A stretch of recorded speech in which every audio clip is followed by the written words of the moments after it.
आइए महाराज जी, आइए आइए आइए आइए आइए आइए महात्मा जी, आइए आइए आइए आइए आइए आइए आइए। आज हमारी भूमि धन्य हो गई महात्मा जी के आने से। ब्रह्मचारी दिया है, हम ब्रह्मचारी हैं ना।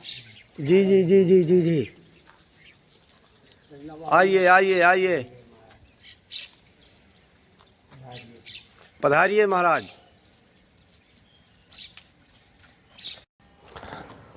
बहन बहन किरण गोयल जी हैं जो दिल्ली रहती हैं, वो महाराज जी को 2 बैग चावल, 7 किलो आटा, 5 किलो दलिया,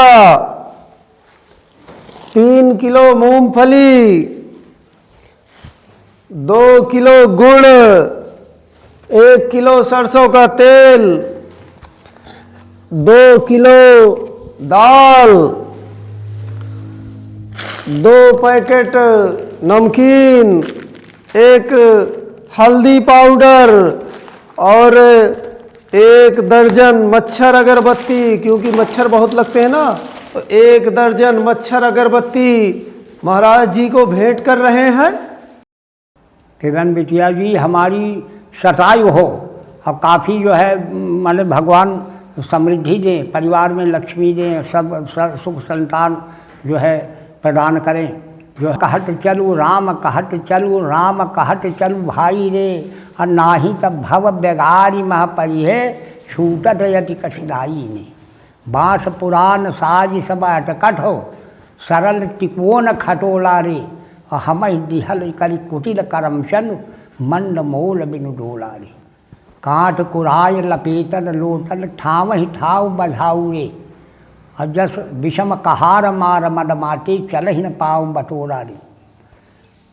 काट कुटाय लपेटल लोटल ठाव ही ठाव बझाऊ रे, और जस जस चलिए दूर तस तस निज बास न भेद लगाऊ रे। मारग अगम संब नहीं संबल, नाव गाँव कर भूला रे, तो तुलसीदास भवतास हरहु अब हो हुलाब अनुकूला रे। भगवान राम का नाम लीजिए, नहीं तो संसार के बेगार में पड़ जाओगे बेटा। भगवान का नाम अवश्य लेना चाहिए। बड़ी सुंदर तुम्हारी भावना है, जाकी रही भावना जैसी प्रभु मूरत तीन देखिए। आपकी भावना बड़ी पवित्र है, और साधु संतों को, ब्रह्मचारियों को अच्छा आपने जो है कुछ हेल्प की। पाश बद्धो भवि जीवा पाश मुक्तो सदा शिवा, जीव तो हमेशा पास में बना हुआ है। मुक्त तो वही शिव है, भगवान ही नारायण ही शिव मुक्त है, और तो जीव कुछ नहीं कर सकता। जीव तो कर्म पाश में बद्ध है। तो भगवान जो है आपको हमारी तरफ से, ब्रह्मचारी की तरफ से आपकी कामना पूरी करें, आपको सद्भाव जो है प्रदान करें। अब बिटिया हमारी रानी खूब बड़ी हो, नातिन हमारी। देखिए, अभी हम हैं संत जनों की श्री राम कुटी संग्रामपुर में, कामदगिरी परिक्रमा मार्ग के पास, और हमारे ब्रजेश नंदन पटेरिया साहब हैं जो सागर जिले से हैं। ब्रजेश नंदन पटेरिया साहब वो महाराज जी को पूरे 1 महीने के लिए बाल भोग दे रहे हैं। तो जो महाराज जी ने मांगा था, हमने सब कुछ महाराज जी को हम भेंट कर रहे हैं ब्रजेश नंदन पटेरिया साहब जी की तरफ से। मैं फिर से बता दूं, ब्रजेश नंदन पटेरिया साहब हैं जो सागर रहते हैं। वो महाराज जी को लीजिए, महाराज जी वो महाराज जी को 2 किलो लाई लीजिए, महाराज जी 2 किलो लाई, 2 किलो चना, 2 किलो गुड़। महाराज जी का आदेश हुआ था कि हमें 2-2 किलो चाहिए पूरे 1 महीने के लिए। तो महाराज जी को हमने 2 किलो लाई, 2 किलो गुड़, 2 किलो चना भेंट किया है ब्रजेश नंदन पटेरिया साहब जी की तरफ से, जो सागर रहते हैं। ब्रजेश नंदन पटेरिया साहब की तरफ से ये हमको जो मिला है, हम तो कहते हैं भगवान उनका पैर जल्द से जल्द ठीक हो जाए।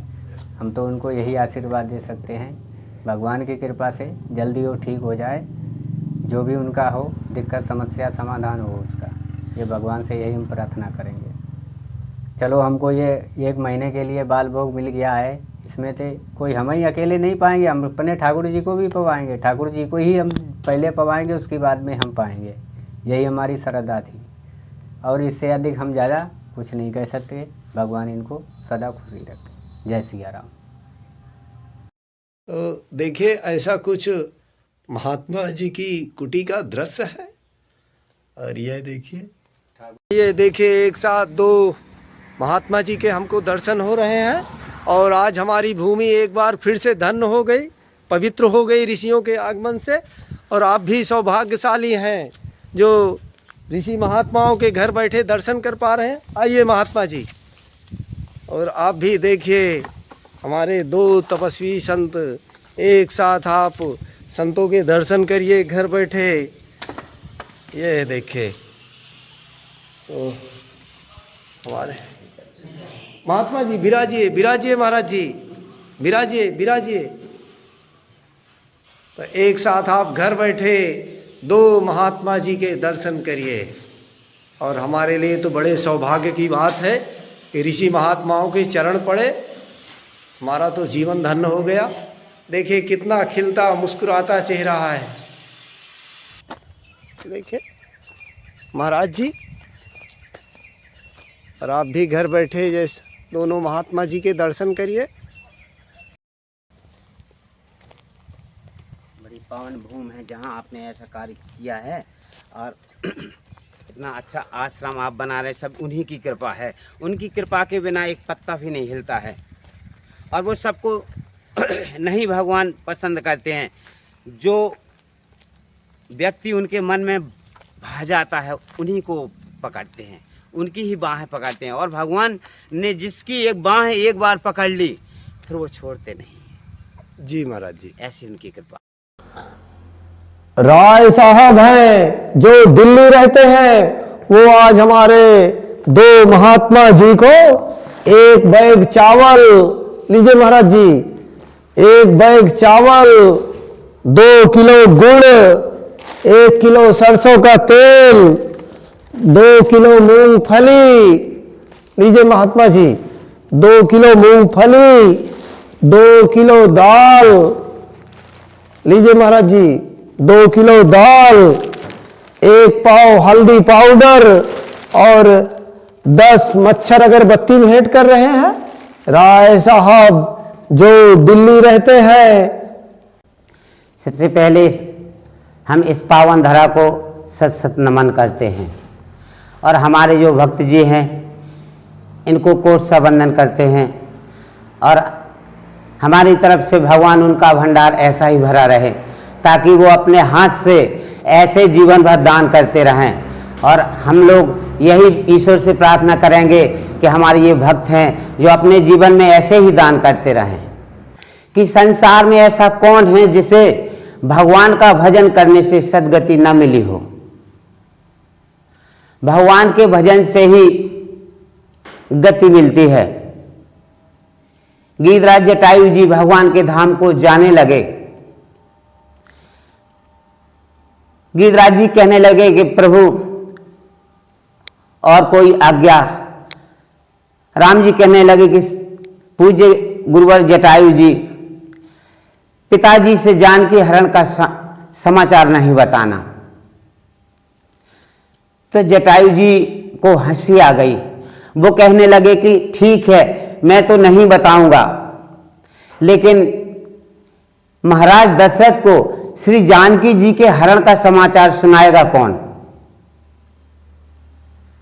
तो राम जी कहने लगे, जो मैं राम, अगर मैं महाराज दशरथ का पुत्र हूं तो कुल सहित कहे दशानन आए।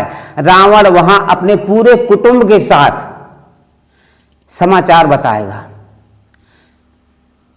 जटायु जी कहने लगे कि प्रभु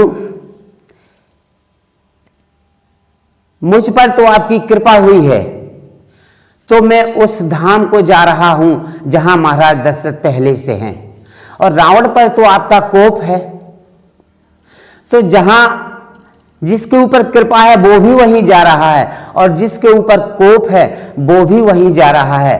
तो मेरी समझ में एक बात नहीं आई कि कृपा और कोप में अंतर क्या है।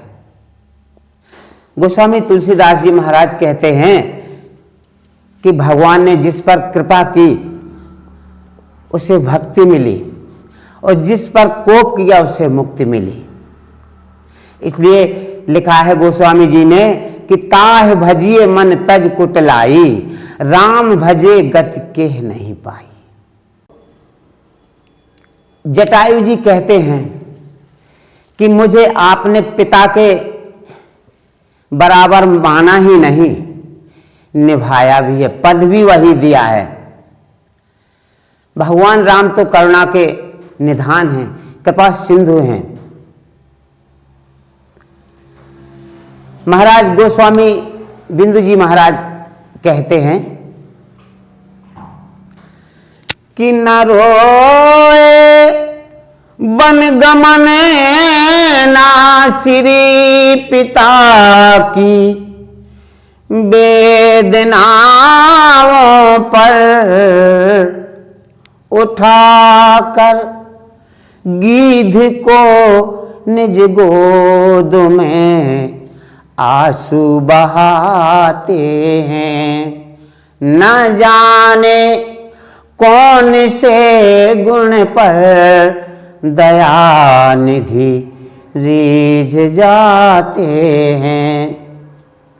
न आए मधुपुरी से गोपियों की दुख कथा सुनकर, द्रौपदी की टेर सुनकर नंगे पैरों दौड़ आते हैं। न जाने कौन से गुण पर दया निधि रीझ जाते हैं। इसलिए गोस्वामी जी लिखते हैं कि ताह भजिए मन तज कुठलाई, राम भजे गति केह नहीं पाई। मनुष्य को अपने जीवन में भगवान का भजन करना ही चाहिए। बिना भजन के इस जीव को गति नहीं है। अरे मन, कुटिलता को छोड़ दे। कुटिलता कहते हैं टेढ़ेपन को। जैसा भीतर है वैसा बाहर हो जा। बाहर कुछ भीतर कुछ। अंदर जो राग द्वेष कुटिलपन है इसे छोड़ दे और एकाग्र चित्त से भगवान का भजन कर। उसमें ही जीव का कल्याण है। भजन का कोई टाइम नहीं है। किसी भी टाइम किसी भी हालत में कहीं भी जीव कर सकता है। लेकिन महाराज जी, जैसे कोई गृहस्थ भगवत भक्ति करना चाहे तो, क्योंकि सब लोग तो वैराग्य नहीं ले सकते ना। देखिए, गृहस्थ आश्रम सबसे बड़ा आश्रम है। गृहस्थ आश्रम से ही सारे आश्रम चलते हैं। अगर आप जैसे भक्त इस धरा पर ना होते तो संतों को कौन भिक्षा देता, कौन खिलाता। संत तो भक्तों का ही खाते हैं। संतों के पास है ही क्या, वो तो भक्तों के ही आधार से उनका जीवन यापन होता है। तो सबसे बड़ा गृहस्थ ही आश्रम है, इससे बड़ा कोई आश्रम नहीं है। लेकिन गृहस्थों को तो महाराज जी लगता है साधु महाराज जी का आपका जो है ज्यादा ठीक है। ठीक है भाई, ऐसा है कि अलग अलग नियम हैं, एक दूसरे के पूरक हैं। अरे महात्माओं की कौन कहे, परमात्मा ने भी जन्म गृहस्थ से ही तो लिया है। अगर गृहस्थ ना होते तो परमात्मा का भी जन्म कहां से होता है। राम जी का जन्म कहां से, गृहस्थ से तो हुआ है। तो गृहस्थ आश्रम अपने आप में कोई ऐसा महसूस ना करे कि हम छोटे हैं। गृहस्थ आश्रम सबसे बड़ा आश्रम है। गृहस्थ का आचरण कैसा होना चाहिए महाराज जी? गृहस्थ तो अपना गृह कार्य करते हुए उससे जितना बन जाए, साधु सेवा, संत सेवा, और जितना हो सके, एक घड़ी आधी घड़ी, आधे में पुण्य आध, तुलसी संगत साधु की कटे कोट अपराध। जितना समय मिल जाए बस भगवान से जुड़ा रहे, बस कल्याण हो गया। लेकिन बहुत लोगों तो महाराज जी हमने देखा कि वो परमात्मा को मानते ही नहीं, अभी भी तर्क वितर्क में लगे हैं। देखो रामायण में गोस्वामी जी ने लिखा है, अस विचार कह तत्व विरागी, राम ही भज ही तर्क सब त्यागी। तर्क की कोई प्रतिष्ठा नहीं है। देखो संसारी जीवन रह के ये तो सब राम की माया है। उमा दारू जो की नाई, सब ही नचावत राम गोसाई। जो उनकी इच्छा होगी वही हमें करना पड़ेगा। हम अपने आप से कुछ नहीं कर पाते हैं, ईश्वर के ही बस में सब लोग हैं। वो जो चाहेंगे वही होगा। हम आप उनके हाथ की कठपुतली हैं। लेकिन महाराज जी बहुत लोग कहते हैं कि हमें आत्मबोध कराओ, परमात्मा का एहसास कराओ। तो आत्मबोध तो सत्संग में होगा। बिन सत्संग विवेक न होई, और राम कृपा बिन सुलभ न सोई। बिना सत्संग के ज्ञान नहीं मिलता है। इसीलिए भगवान राम क्यों गुरुकुल में पढ़ने गए? इसीलिए तो गए कि ये देखेंगे संसारी जीव तो कम से कम हमारी लीला देख के ही तो चरित्र करेंगे। नहीं, उनको क्या जरूरी था इतनी लीला करने के लिए? सब हम आपके लिए तो किया है उनने। तो महाराज जी आत्मबोध है क्या? आत्मबोध जब परमात्मा का मनन होता है, चिंतन होता है ना, तो आत्मबोध अपने आप आ जाता है। आत्मा में ही परमात्मा का वास में परमात्मा अच्छा मार्गदर्शन देते हैं, वही तो आत्मबोध है। मार्ग निर्देशन सही मिल जाए वही तो आत्मबोध है। जी जी। और महाराज जी क्षमा चाहते हैं, सच्चे गुरु की पहचान कैसे करें? पहचान तो ऐसा है कि जब कुछ दिन एक साथ रहता है इंसान एक दूसरे के साथ में, तो कुछ दिन साथ रहने से अपने आप पता चल जाता है। कुछ समय बीतने के बाद देखो, जहां गुण है वहीं अवगुण है। सुमत कुमत सबके उर रहाही, नाथ पुराण निगम अस कहाही। जहां गुण है वही अवगुण है। लेकिन जब नजदीक रहते हैं एक दूसरे के तो सारा पता चल जाता है अच्छाइयों और बुराइयों का। जब बोध हो जाएगा तो पहचान भी हो जाएगी। हित अनहित पशु पक्षी ही जाना, मानुष तन गुण ज्ञान निधाना। जब अच्छा बुरा पशु पक्षी भी जानते हैं तो मनुष्य तो ज्ञान का भंडार है, वो नहीं समझेगा क्या? लेकिन महाराज जी क्षमा चाहते हैं, आप ही कहते हैं बिना परमात्मा के एक पत्ता नहीं हिल सकता। तो हम जांचने परखने के चक्कर में शंका करना ही तो पाप है। देखो, ईश्वर की ही मर्जी से सब कुछ होता है। जी जी। उनकी मर्जी के कुछ नहीं होता है। जाको प्रभु दारुण दुख देही, ताकि मत पहले हर लेही। उन्हें जिसके हाथ से जैसा जो करवाना है वैसी ही सद्बुद्धि हो जाएगी उसकी। जी जी।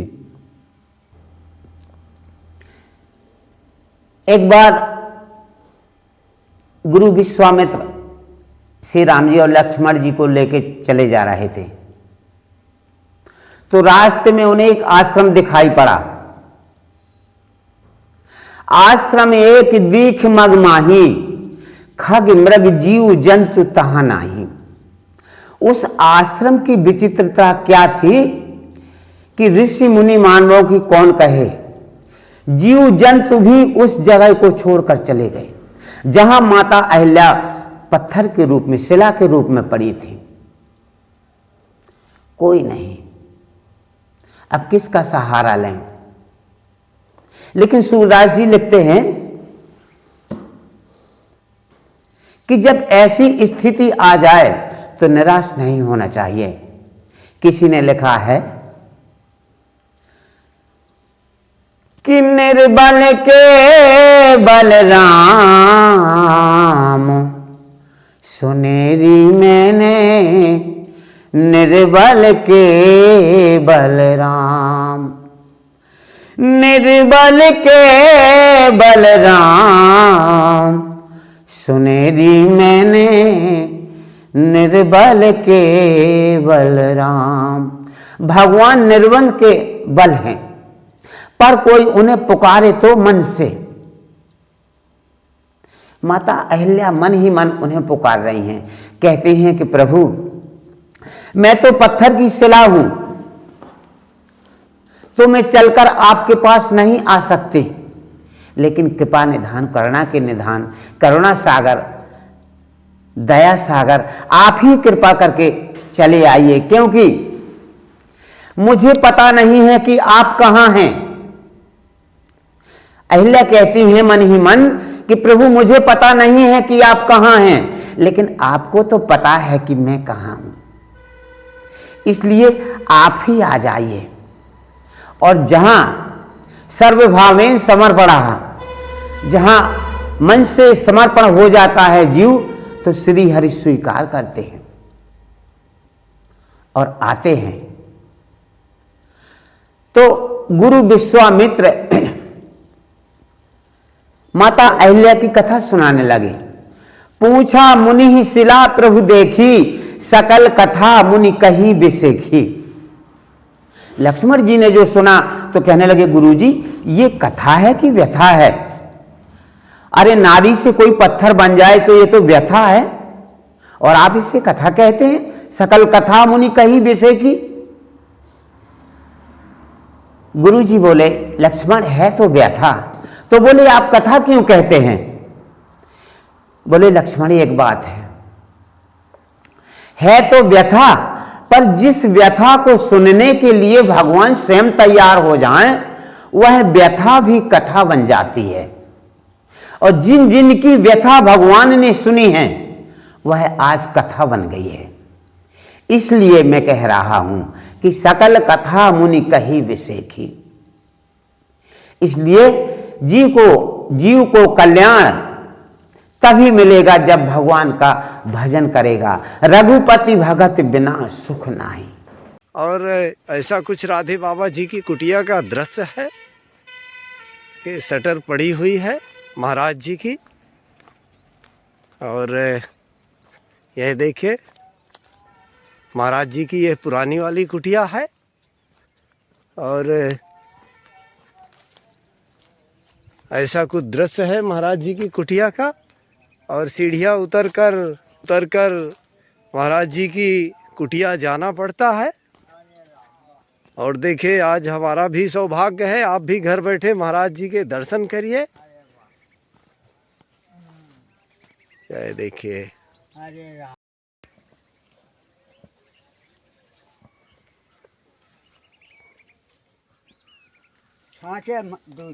दूध है महाराज जी। चमत्कार होगा। जी जी।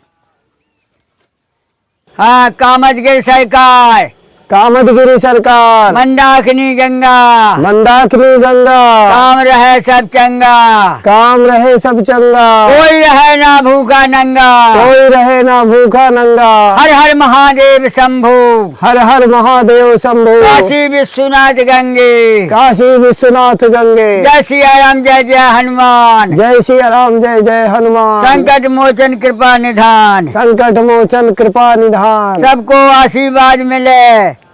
हर बच्चे को बूढ़े पुरान की सेवा करो, माता पिता का कहना मानो, संत समागम की बात सुनो, यही आशीर्वाद है। कर भला तो होगा भला। जय सिया राम जय जय हनुमान, संकट मोचन कृपा निधान।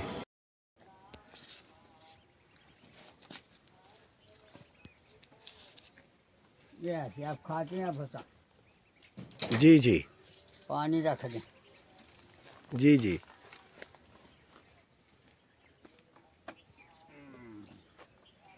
हरे राम।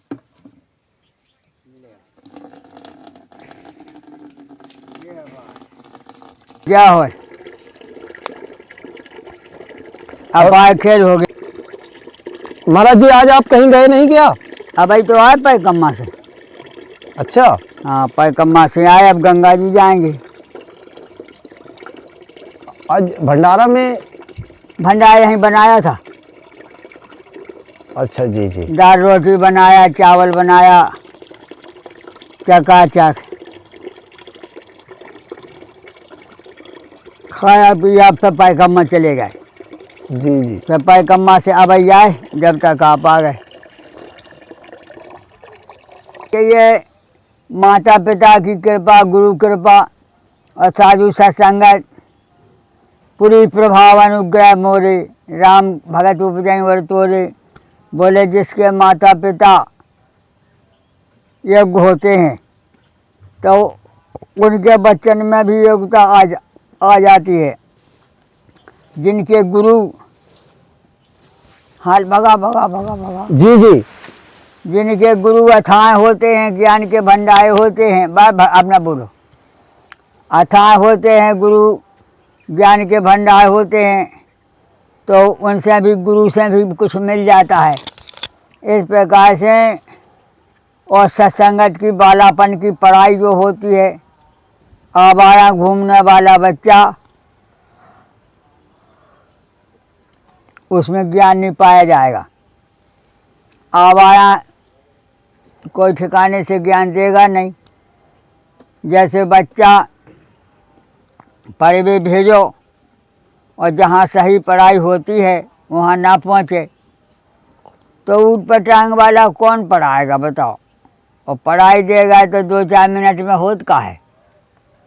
विद्या एक दिना में विद्या नहीं सीख सकत, एक दिना में धन नहीं कमा सकत, एक दिना में तपस्या नहीं होती है। अभ्यास करते रहो अच्छे काम का, तब सबका कल्याण है।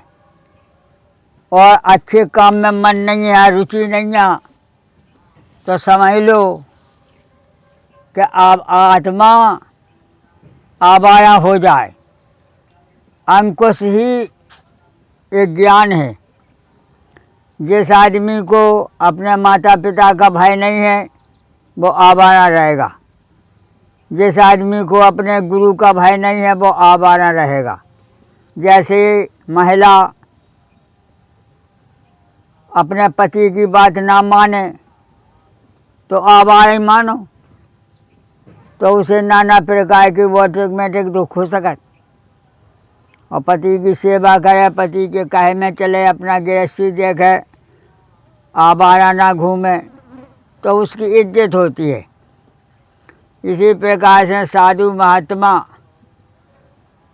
गृहस्थ मार्ग सबके लिए अनुशासन। माता पिता के कहे में चलो, अपना परिवार है, छोटे बड़े भाई लोग हैं तो उनको भी देख के चलना है। क्योंकि अकेले का जीवन जो होता है, कोई नहीं है तो अकेला है, तो वो तो अपना कैसी भी भजन करे तो काम करे तो वो अकेला ही है। उसको कोई जमीन जोड़ी का हाथ नहीं लगेगा, वो तो अकेला ही है। अकेला के पास कुछ नहीं मिलेगा। अकेला भजन कर सकत, वो भी गुरु का सिखाया हुआ, संतों की संगत में रह के भजन कर सकत। और गृहस्थी में तो अकेला रह ही नहीं सका, रह जाए तो उसकी रीझ बूझ नहीं।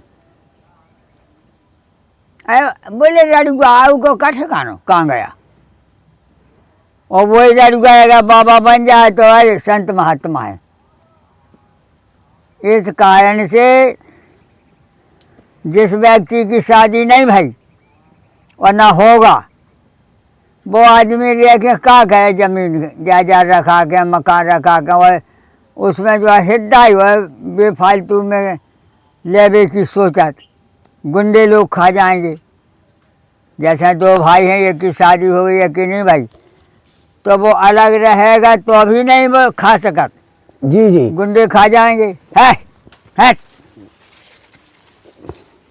इस कारण से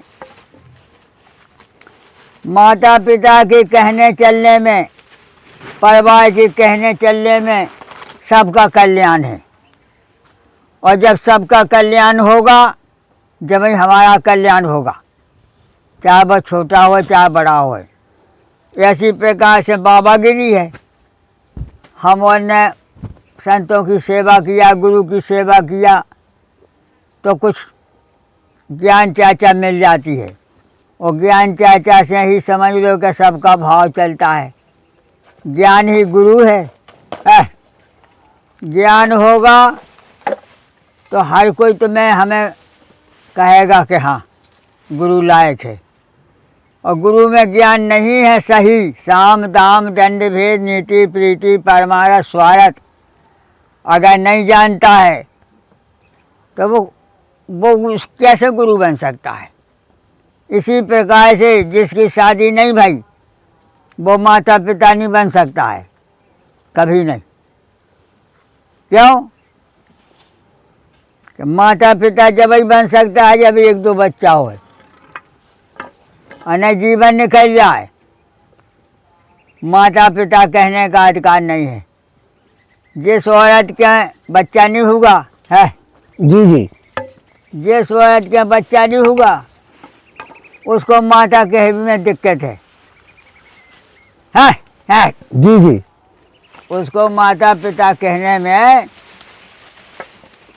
दिक्कत है।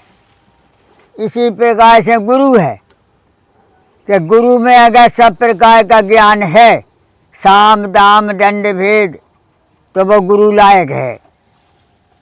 और अगर उसमें कोई अकल नहीं है तो समझ लो जैसे सब हैं जैसे वो है।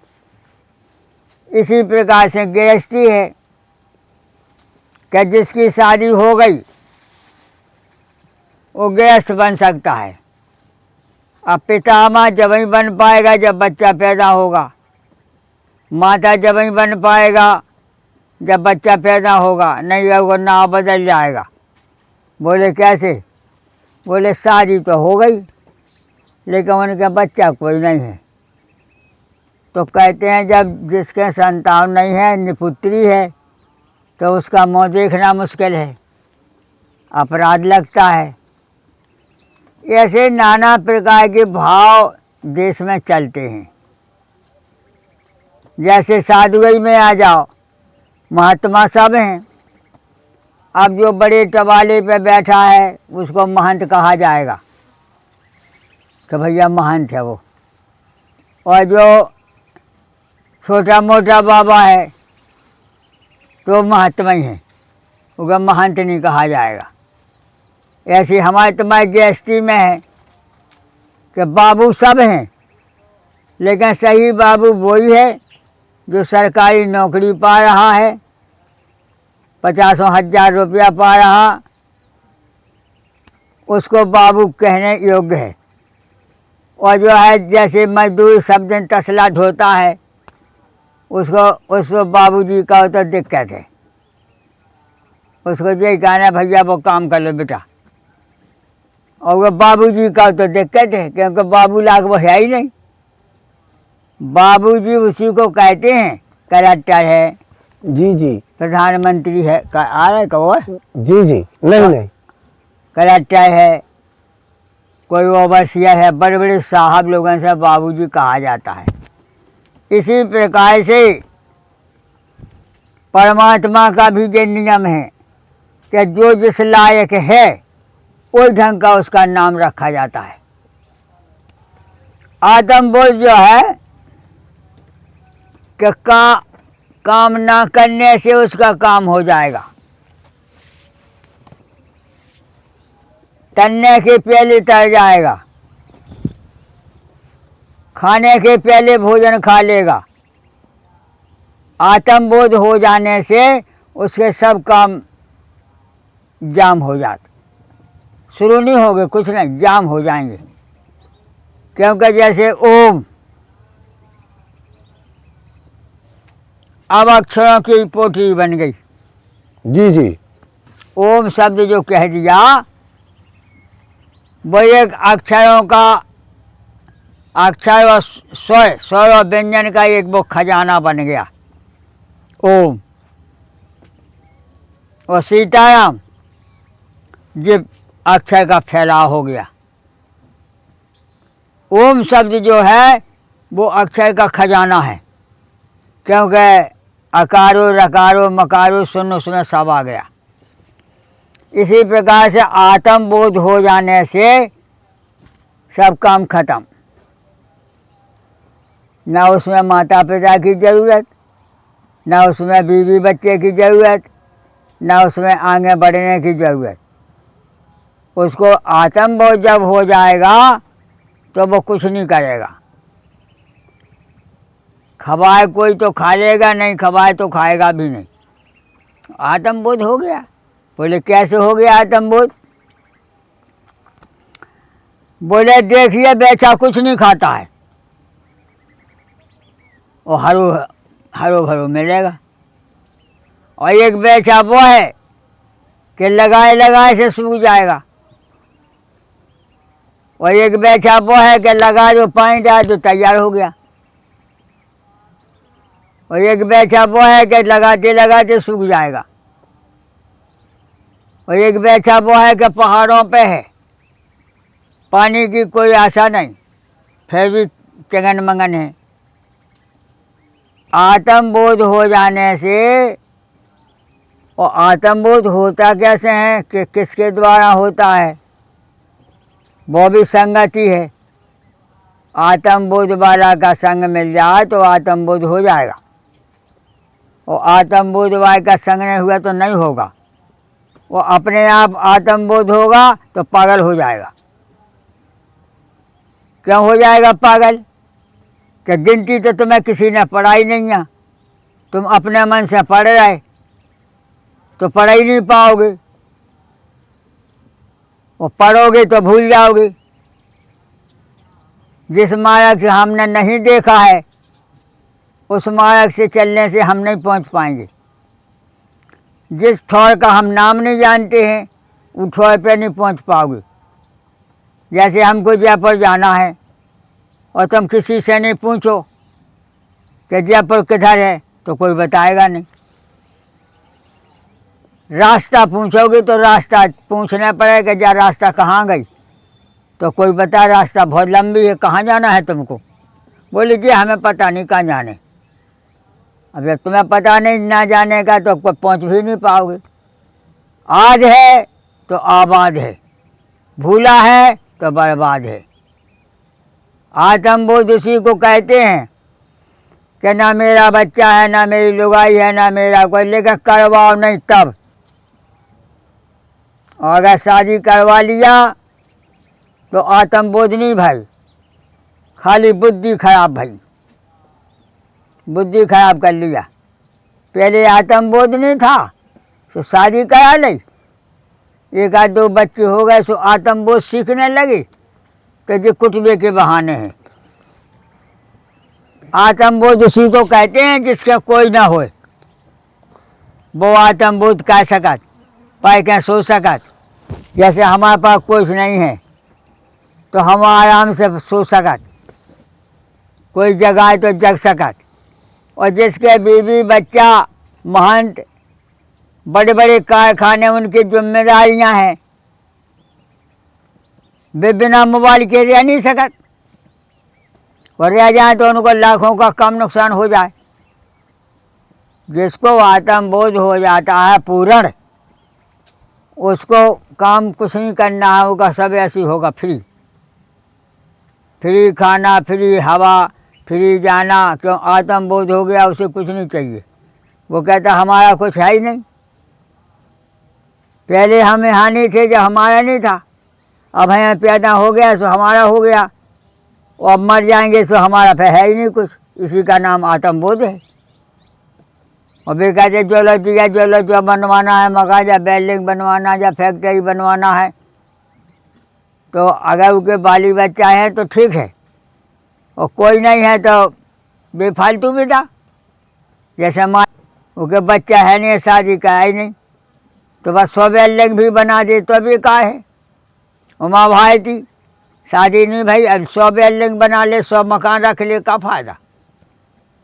जिसको आत्मबोध हो जाता है उसको कोई प्रकार का आवाहन नहीं चाहिए, वह स्वतः भगवान सब करता है।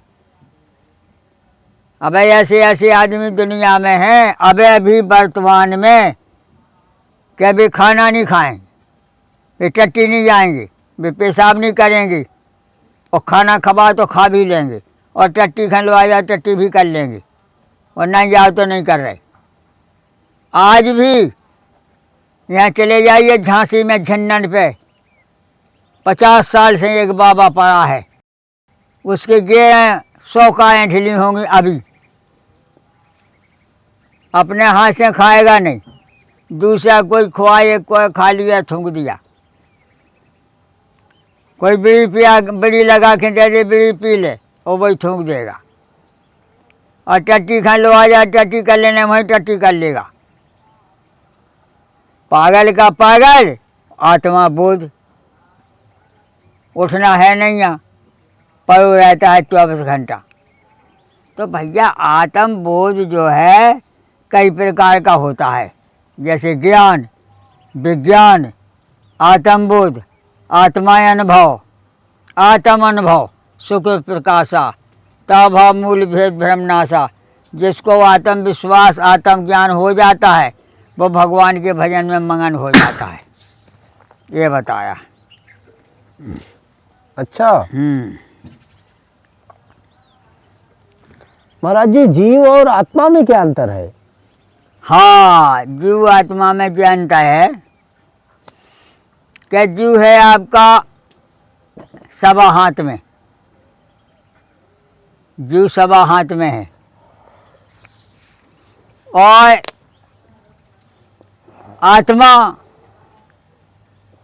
पूरे शरीर में है। जहाँ तक खून का संचालन है वहाँ तक आत्मा है, और जहाँ तक खून का संचालन नहीं है वहाँ आत्मा नहीं है। अब जीव बताया है कि यहाँ टट्टी पेशाब से लगा कर और सिर तक यहाँ जीव का वास है। एक हाथ जो हो गया, एक बेटी जा हो गया, इतने में जीव है, इसमें जीव नहीं है। हाथन पावन में जीव नहीं है। बोले कैसे माना गया? बोले जिस आदमी के हाथ पांव कट गए मरा क्यों नहीं? तो बोले जान है उसमें, जीव नहीं है।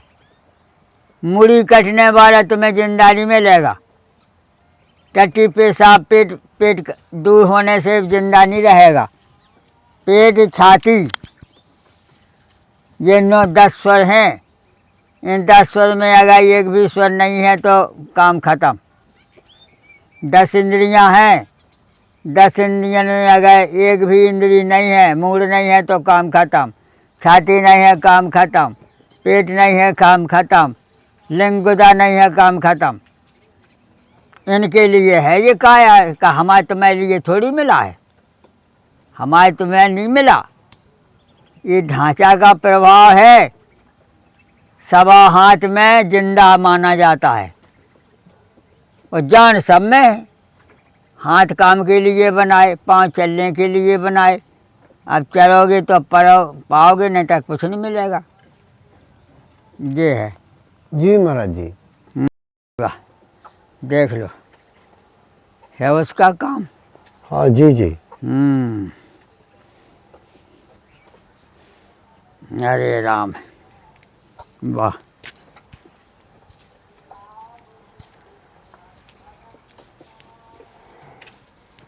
जितो खा ला उतू बहुत है, अब बाकी ढाई। महाराज जी, कोई आपसे गुरुदीक्षा लेना चाहे तो आप दे सकते हैं? हाँ, जो काम हम बंद करें भैया, सही सही बताएं। क्यों?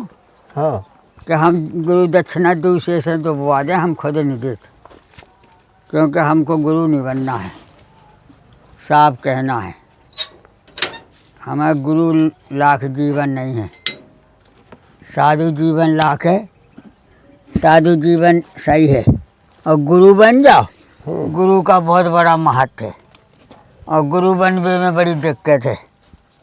इसे जो है हम वैसे तो वो आने शिक्षा, बड़े बड़े संत हैं, बे कह सकते हमारे लिए कोई उपाय नहीं। देखो जानत हम सब हैं, कि गुरु की महिमा ऐसी है, गुरु मंत्र ऐसा है, लेकिन उसमें बड़ा भारी खटविकार है। इसे हम कहा भैया वो ऐसे लो दीक्षा, हमारा उपाय नहीं है। देखो तो आपने कोई चेला अभी तक तो गुरु दीक्षा दे चुके होंगे? आज तक किसी को नहीं दिया। कम से कम कंठी दे देंगे, मुँह से बोल दें सीताराम करो, गुरु बना लो अपने अलग, लेकिन गुरु हम नहीं बनते। बोले क्यों? हम इससे नहीं बनते हैं कि जिसको गुरु चेला बनाएंगे वो अपने मन का काम करे, हमारे मन का तो कर नहीं सके। और वे नाना प्रकार के भाव हैं, और फिर हमारे तो छोड़ नहीं है रेबी को। कोई आ जा बोले बाबा हम तो तुम्हारे चेला हैं, हम तो यहीं रहेंगे, तो हमारे लिए तो मना है रहना यहाँ। अब दूसरे का क्या रखें, बड़ी लीला है। तो रहने की व्यवस्था नहीं, इस वजह से नहीं चेला बना रहे हैं? नहीं ना, ये चेल अगर व्यवस्था हो भी जाए रेबी की तो नहीं बनाएंगे। बोले क्यों? चेला बनाने से हमें हानि है। बोले क्या हानि है? बोले ये हानि है कि गुरु बड़े बड़े पंडित पड़े हैं, उनके चेला बनो। हम चेला बना के क्या करें? चेला बनाए वो जी के पास काम होए, हमारे पास कोई काम ही नहीं है, हैं? जी बता हम चेला बना के क्या करें? जी के पास काम होए वह चेला बना सका, हमारे पास काम ही नहीं है कुछ, तो हम चेला बना के क्या करें बताओ? अच्छा। अब देख लो आश्रम में कितने चेला बनाए जाते, तो उनके लिए काम है। कोई गैया बछिया बांध रहा हो, कोई कुछ कर रहा है, तो उसके लिए काम है। और हमारे यहाँ हम चेला बना लें तो हमारे पास कोई काम ही नहीं है, बताओ। तो तैयार है, ये आपकी कृपा से काम हो रहा है।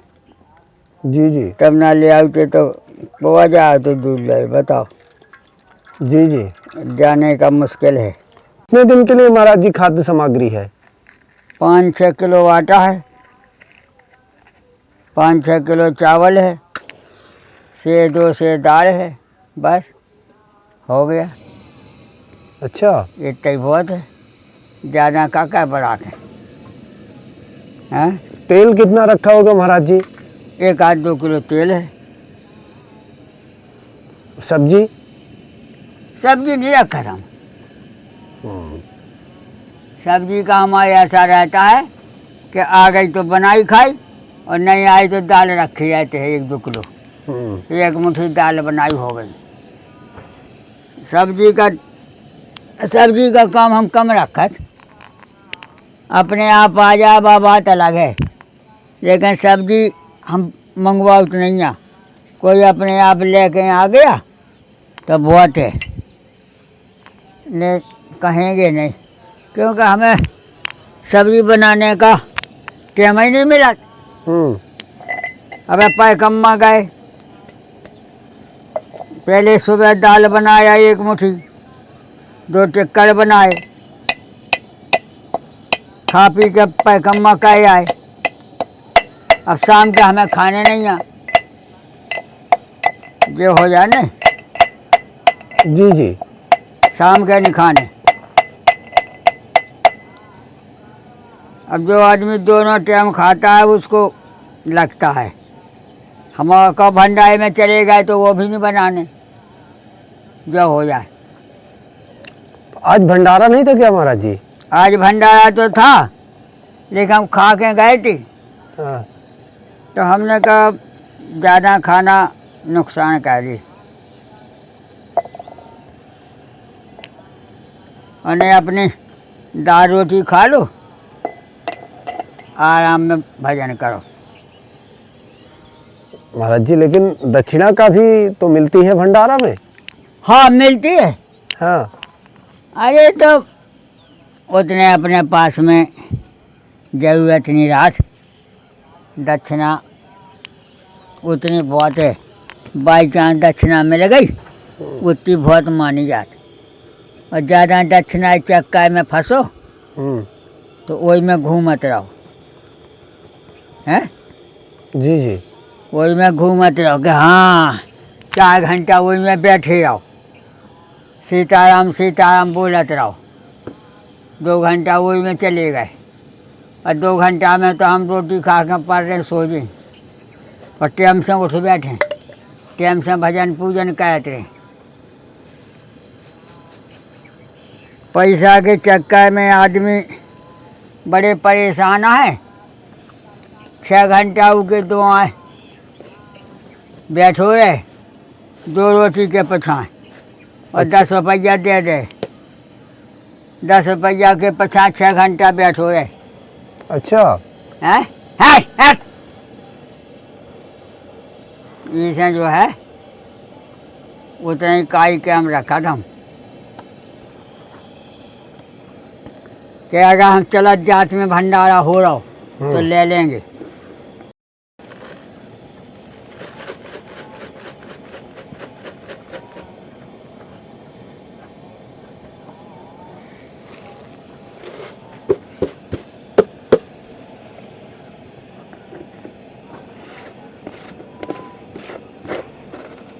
ले बन गई चाय जी मेंटन में।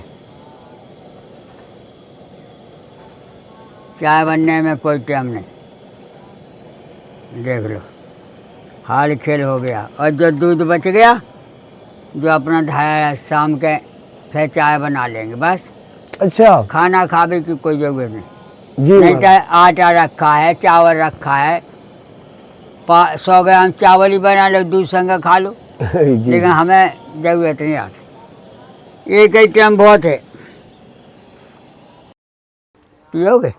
नहीं महाराज जी। हाँ तो माई मर्जी। देखो हमारी तो जा छन गई बड़े बर्तन में, देख लो।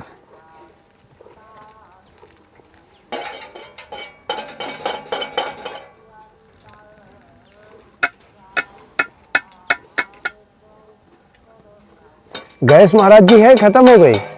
अबे तो है 100 ग्राम 100 ग्राम 200 ग्राम।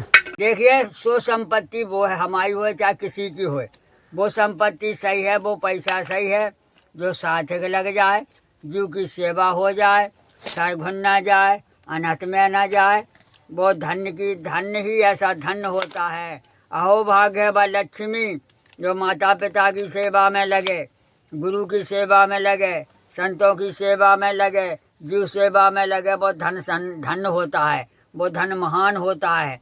और धरो धरो सड़ जाए, खराब हो जाए, रुपये ही सड़ जाए, अनाज ही सड़ जाए, अनाज में जीव जंतु पड़ जाए तो वो अपना अपराध है।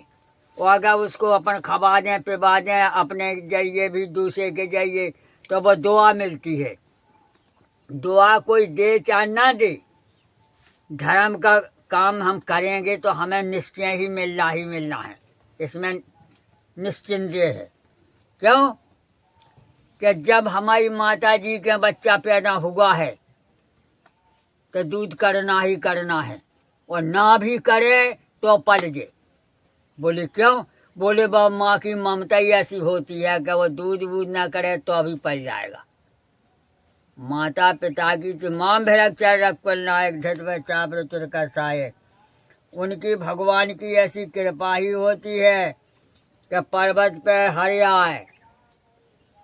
इसी प्रकार से बताया है कि माता पिता गुरु संत समागम समाज।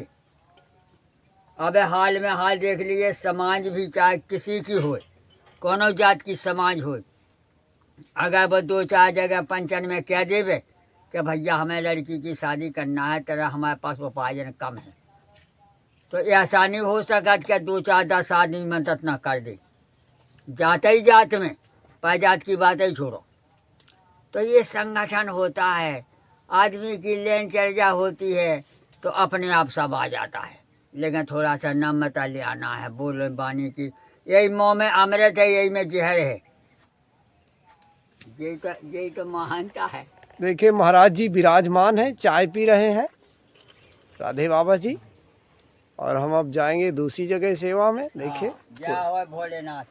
भैया सफल रखे भगवान, आपको भी नाना प्रकार की भगवान की तरफ से आशीर्वाद है हर बात से। जी जी। तो देखिए ऐसा कुछ सीढ़ियाँ उतर कर महाराज जी की कुटिया जाना पड़ता है। और ये महाराज जी की पुरानी वाली कुटिया है। देखिए सामने कामतानाथ जी का पर्वत है और इस जगह का नाम रजौला बाईपास हनुमान बाग है। और देखिए यहाँ तक कार भी आ जाती है। और प्रथम प्राचीन मुखारबिंद कामतानाथ जी मुखारबिंद से 1 किलोमीटर की दूरी पर राधे बाबा जी की कुटिया है। और ऑटो अगर बुक करके आएंगे तो 50 रुपये आपको किराया देना है। तो फिर से सुन लीजिए पता, कामतानाथ पर्वत का पूर्वी प्राचीन मुखारबिंद, जहाँ प्रभु श्री राम जी पहले तप और साधना किए थे, उसी मुखारबिंद के पास से आपको आना है। और देखिए यहाँ कार भी आ जाती है।